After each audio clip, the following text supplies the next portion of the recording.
What's up, mi gente? I am starting the day off in 2021. Has it been a while since I've dropped a video? Yes. Is this another top 10 list album type of video? Yes. Has this become tradition? It sure seems that way. Now, before I get into this list, I do want to highlight two things. First, I want to say rest in peace to Pop Smoke and to King Von. Both were recreating that sound of drill music in 2020. Both dropped their debut albums. Both gone way too soon. Secondly, when it comes to making this list, the toughest pick for me is always number 10. The reason being that 10th spot for last year was tied between 4 albums. Now, when I go back and I replay these albums in the middle of December, the 3 albums that are left out of this list are 6ix9ine's Tattletales, Gashi 1984, and Bad Bunny's El Último Tour del Mundo. Which means, coming in the number 10 spot, it's Juicy J, The Hustle Continues.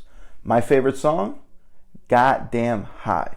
Now, what I would recommend is listen to that song before you play any other songs from his album, because if you enjoy that song, the whole album is going to be enjoyable.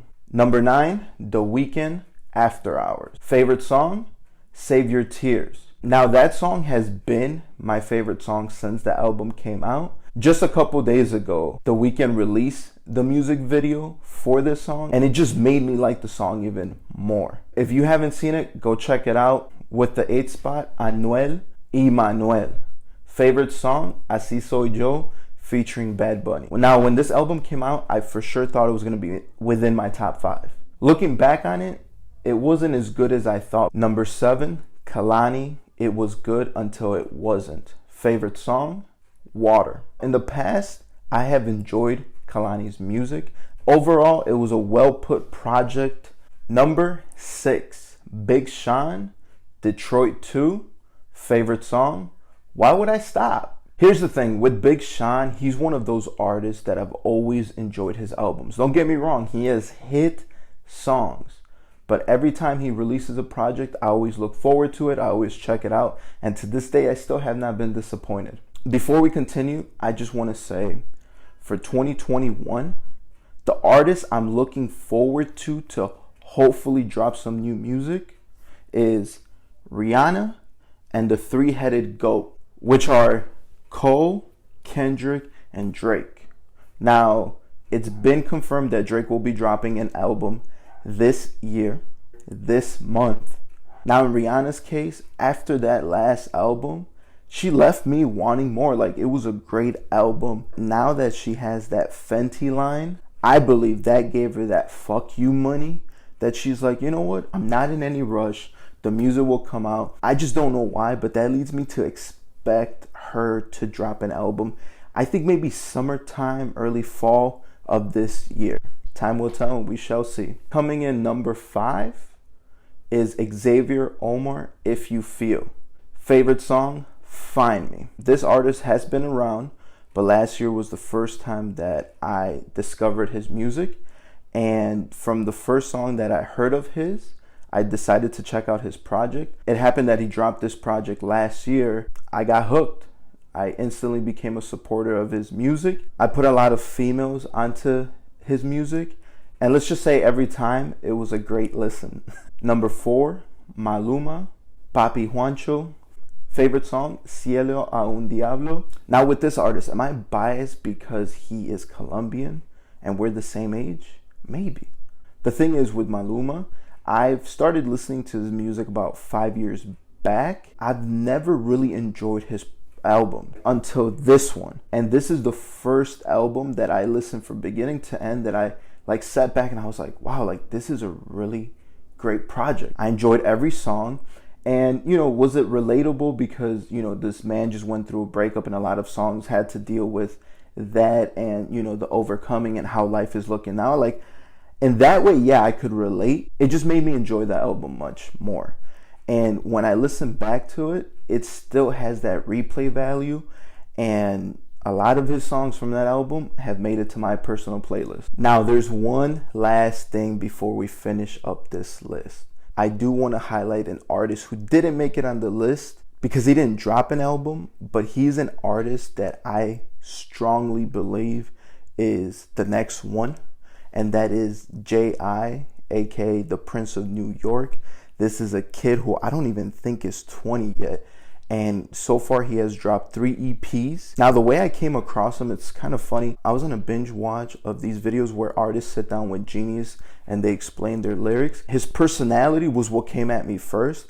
And I was just like, all right, this kid's young, whatever, let me check out his music.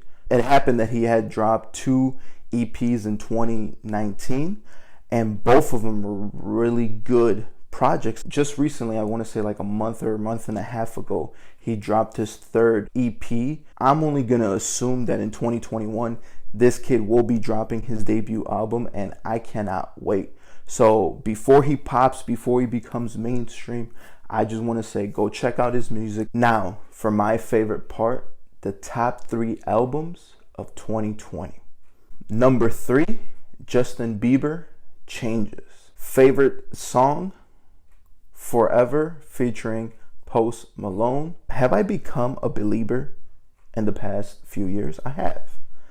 It all started with Journos, was it 2, I believe? Whatever album had the song All That Matters, that's when I was like, all right, this kid's transitioning, going from like kid poppy music to like actually making music. When he came out with this album towards the beginning of last year, he also made like this YouTube original docu-series, I would say, and it was like kind of where he has been in the last 5 years and what made him release this album. And I was like, you know what? Honestly, I'll say it here first. I was looking forward to going to his concert last year, but you know, this whole thing of a pandemic hit and concerts are no longer a thing for right now. Like they're on a standby. When he does come out on a tour, I will be checking him out live. Coming in number 2, Drake, Dark Demo Tapes. Favorite song, Chicago Freestyle. Trust me, it's not because I'm a bias and I am a Chicagoan. It's because when Drake teams up with, I don't want to butcher his name, I think it's Sampha, Simba. I know I'm butchering the name, but now I know what you might say. Dark Demo Tapes wasn't really an album. It was like a part 2 to Care Package. But my thing is, a lot of those songs were not out officially. A lot of them were unreleased. And the fact that he put them together and dropped Tootsie Slide and had the summer going crazy with this dance, with the viral videos. This song was everywhere. And we already know that he's going to be dropping this month.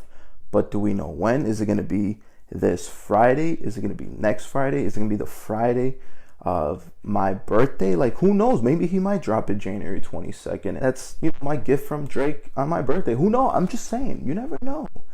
Or who knows? Maybe he drops it at the end of the month. We shall see. I do want to go on record and say this next album from Drake, Certified Lover Boy, will be Drake's first classic album. Yes, I know, I said classic. You've seen me at his concerts. You know I am a huge supporter of Drake. A lot of people think Take Care is a classic. To me, it was a great album. I like more Nothing Was the Same, then Views, and then maybe Take Care. But I just don't think it's a classic. Like, to me, Nothing Was the Same was the closest thing he's had to a classic. But something tells me that after he dropped Scorpion and he dropped Side A and Side B, I think he realized, he's like, you know what, I'm going to drop anywhere from like 10 to 15 songs, making condensed the best music he has. And I think he's just in a great state of mind. I think this might have been the first time, not only for him, but all these artists, to actually sit down and zone into their craft of making music. And that's why I think this year we're going to see a lot of great music, because people sat down last year, they put their time in, and you know, those artists who did that, it's going to show this year. And now for that number 1 spot, the album of 2020. Now keep in mind, when I make these lists, I don't put groups. I pick solo artists and I pick albums, because to me, I'm a fan of music, and I respect those artists. Taking that #1 spot of 2020 is Bad Bunny's Yo Hago Lo Que Me De La Gana. Favorite song? Hablamos Mañana. Were we robbed from enjoying this album as a full experiment? Yes. Did this man drop 3 albums last year? Yes. Was it Bad Bunny's year? Yes. That's the only thing about last year that sucked about music. We couldn't enjoy these albums out and about. It's a different feeling when there is no restrictions. We can be out, we can party into early morning. This is one of the albums that had music for the club, for the drive to the club, for the pregame, for the drive back home. Like, this album had it all. Listen, I've been a supporter of Benito Martinez since he first came out. And I remember telling people like, yo, have you heard about this guy? Like, his name's Bad. But people like were confused. They're like, what? Like, there's a bunny that's bad. Like, people didn't get it. You know, he came out, wears dresses, paints his nails, small glass. But like, now he's just a staple. And that has been my top 10 albums for 2020. And with all that being said, I will see you next week. Honestly, I might just keep this shirt and take it out once a year every time I make these episodes.